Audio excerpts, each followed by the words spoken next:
আজ মধ্যরাত থেকে বঙ্গোপসাগরে বাংলাদেশের জলসীমে মাছ আহরণে ৬৫ দিনের নিষেধাজ্ঞা শুরু হচ্ছে। এই নিষেধাজ্ঞা কার্যকরে উপকূলের মৎস্য মোকামগুলোতে চলছে প্রস্তুতি। এর মধ্যে পটুয়াখালীর মৎস্য বন্দর মহিপুর ও আলিপুরের খাপড়া ভাঙায় গভীর সাগর থেকে ফিরে আসে হাজারের বেশি জেলে।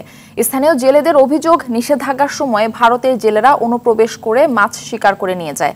তাই সাগরে প্রশাসনের টহল বাড়ানো সহ প্রণোদনা দেওয়ার দাবি জানান তারা। মৎস্য অধিদপ্তর জানায়, মে থেকে জুন মাস হচ্ছে সাগরে বিভিন্ন প্রজাতির মাছের প্রজনন মৌসুম।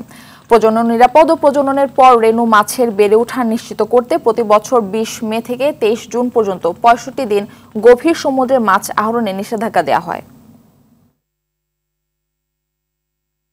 দর্শক, এই বিষয়ে আরো জানাতে নোয়াখালীর হাতিয়া থেকে সরাসরি যুক্ত হচ্ছেন আমাদের সহকর্মী ইসমাইল হোসেন কিরণ। কিরণ, জানাবেন যে সাগর থেকে জেলেরা তীরে ফিরছেন কিনা?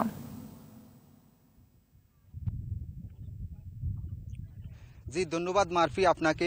মৎস্য প্রজনন বৃদ্ধির লক্ষ্যে সরকার প্রতি বছর এই সময়টুকু এলে ৬৫ দিনে নিষেধাজ্ঞা আরোপ করেন। এই ৬৫ দিন সমুদ্রের সকল ধরনের মাছ শিকার, আহরণ এবং মজুত করা দণ্ডনীয় অপরাধ হিসেবে বিবেচিত হয়। অর্থাৎ ২০ মে থেকে ২৩ জুলাই পর্যন্ত এই নিষেধাজ্ঞার সময়সীমা বেঁধে দেওয়া হয়েছে। অর্থাৎ আজ রাত ১২টার পর থেকে গভীর সমুদ্রের সকল ধরনের মাছ শিকার বন্ধ থাকবে। আমি এখন অবস্থান করছি হাতিয়া সূর্যমুখী ঘাটে। আমি কথা বলেছি জেলেদের সাথে এবং বিভিন্ন ট্রলার মালিকদের সাথে। তারা আমাকে বলছেন যে যেহেতু আজ রাত ১২টার পর থেকে সমুদ্রের সকল ধরনের মাছ শিকার বন্ধ থাকবে, রাত ১২টার আগেই গভীর সমুদ্রে অবস্থান করা জেলেরা তীরে আসতে শুরু করবেন।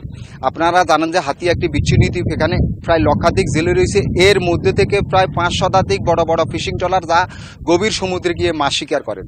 যেহেতু নিষেধাজ্ঞার সময়সীমা আজ রাত ১২টার পর থেকে শুরু হবে, অতএব এই নিষেধাজ্ঞার সময় জেলেরা তীরে অবস্থান করবেন এবং তীরে অবস্থানকালে এই ৬৫ দিন তারা কেউ জাল বুনিয়ে নেবেন, কেউ ইঞ্জিনের মেরামত কাজ সেরে নেবেন, কেউ নৌকার মেরামতের কাজ সেরে নেবেন। ৬৫ দিকে নিয়ে নিষেধাজ্ঞার পরে তারা আবার পুনরায় গভীর সমুদ্রে গিয়ে মাছ শিকারে ব্যস্ত সময় পার করবেন।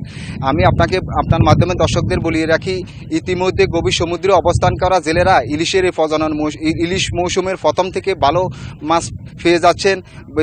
যে জেলেদের ট্রলারে প্রচুর পরিমাণ মাছ পাওয়া যাচ্ছে। হাতিয়ার সবচেয়ে বড় মৎস্য আড়ত চেয়ারম্যান ঘাটে ইতিমধ্যে যেসব মাছ ধরা ট্রলার গভীর সমুদ্র থেকে ফিরে এসেছেন, তারা প্রচুর পরিমাণ মাছ নিয়ে ঘাটে ফিরে এসেছেন। এ ছিল হাতিয়া থেকে আমার কাছে ৬৫ দিন নিষেধাজ্ঞার সর্বশেষ। ধন্যবাদ আপনাকে।